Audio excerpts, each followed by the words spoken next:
Hi friends, இது உங்கள் லியா vlogs. இன்றைக்கி நாம் கன்னியாகுமரி மாவட்டத்தில் இருக்கிற இன்னொரு சுற்றுலா தலமான வட்டக்கோட்டைக்கு தான் வந்திருக்கோம். இந்த வட்டக்கோட்டை கன்னியாகுமரியிலிருந்து 6 கிலோமீட்டர் தூரத்திலேயே அமைஞ்சிருக்கு. இங்கே பெரியவங்களுக்கு 25 ரூபா வீதம் டிக்கெட் வசூல் பண்ணுறாங்க. குழந்தைங்களுக்கு டிக்கெட் ஃப்ரீ தான். இங்கே காலையில் 9 மணிலேருந்து மாலை 5:30 வரைக்கும் ஓப்பனில் இருக்கும். வெளியிருந்து பார்க்குறதுக்கே இந்த கோட்டை மிகவும் கம்பீரமாகவும் அழகாகவும் ஒரு தோற்றத்தை தந்துச்சு. இது 18ஆம் நூற்றாண்டில் உருவாக்கப்பட்ட ஒரு கோட்டை. உள்ளே பார்க்கும்போது பச்சை பசேல்னு புல்வெளிகளோடு ரம்மியமான காட்சியளித்த இந்த கோட்டைக்குள்ளே வரும்போது ஒரு குளமும் பக்கத்திலேயே ஒரு கிணறும் இருந்துச்சு. இங்கே இருக்கிற தண்ணீர் ஒரு நல்ல தண்ணி. இந்த தண்ணீரை தான் அந்த காலத்தில் இராணுவ அதிகாரிகளும் படை வீரர்களும் பயன்படுத்தி இருக்காங்க. இப்போவும் இந்த குளமும் கிணறும் பயன்பாட்டில் தான் இருக்குது. கடலுக்கு பக்கத்துலேயே இருந்தாலும் இது ரொம்ப நல்ல தண்ணியாகவே இருந்திருக்கு. இப்போ நம்ம கோட்டைக்கு உள்ளே பார்க்கும்போது அந்த காலத்தில் எவ்வளவு திறமையாக இந்த கோட்டையை வடிவமைச்சிருக்காங்க. இது 18ஆம் நூற்றாண்டில் கட்டப்பட்டிருந்தாலும் இப்போ வரைக்கும் ரொம்பவே கம்பீரமாகவும் அழகாகவும் காட்சியளிக்குது.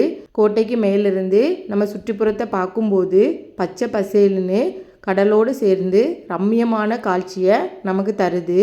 இப்போ பார்த்தீங்கன்னா நம்ம ரொம்பவே உயரத்தில் தான் இருக்கோம். அதுக்கு அந்த பக்கம் கடல் அலைகள் வந்து அழகாக மோதி செல்றத மேலேருந்தே நம்மளால் பார்க்க முடியுது. நிழலுக்காக அதிகமான வேப்ப மரங்கள் இங்கே காணப்படுது. இதுவுமே பார்க்குறதுக்கு ரொம்ப அழகாக இருந்துச்சு. இவ்வளோ உயரமான கோட்டைக்குள்ளே வேப்ப மரங்கள் சூழ்ந்திருந்து அமைதியும் காற்றும் தந்துச்சு. இந்த படிக்கட்டுகள் மூலமாக மேலே ஏறி பார்த்தீங்கன்னா கடலோட வியூவை ரொம்பவே அழகாக பார்க்கலாம். இப்போ நம்ம பார்க்குற பகுதிக்கு அந்த பக்கத்தில் கடலும் ஆறும் சேர்ற ஒரு கழிமுக பகுதி இருக்குது. பார்த்தீங்கன்னா உங்களுக்கே தெரியும். இந்த இடம் கருப்பு மண்ணுக்கு புகழ்பெற்ற இடமாகவும் காணப்படுது. இப்போ கொஞ்சம் சாரல் அடிச்சிட்டு இருக்கிறதுனால இன்னுமே அழகாக தெரியுது இந்த இடமெல்லாம். பார்த்தீங்கன்னா கடலுக்கு உட்புறத்தில் தான் இந்த சுவர்கள் போயிட்டு இருக்கு. நாம் அந்த இடத்துல தான் நடந்து போய் கடலையும் இந்த இடத்தையும் ரசிச்சுட்டு இருக்கோம். சுற்றி பார்த்தா எல்லா பகுதிகளும் கடல் நீர் சூழ்ந்து ரொம்பவே அழகாக இருந்துச்சு.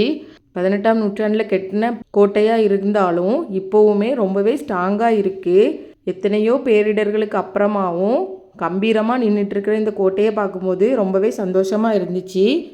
இந்த கோட்டை திருவிதாங்கூர் அரசரால் புதுப்பிக்கப்பட்டு பாண்டியர் காலத்தை சார்ந்த ஒரு பழமையான கோட்டையாகும்.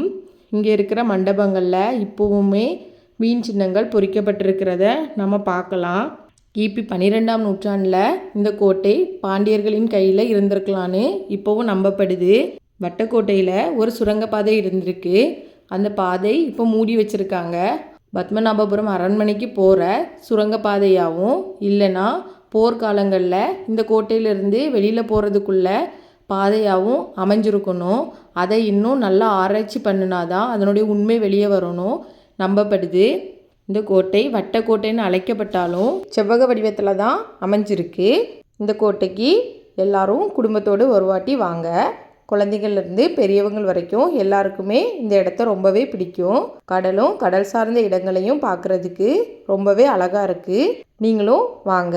இதே மாதிரி பல வீடியோக்களை பார்க்க எங்களோட சேனலை ஃபாலோ பண்ணுங்கள், ஷேர் பண்ணுங்கள், லைக் பண்ணுங்கள், கமெண்ட் பண்ணுங்கள், மறக்காமல் சப்ஸ்கிரைப் பண்ணுங்கள். Bye friends.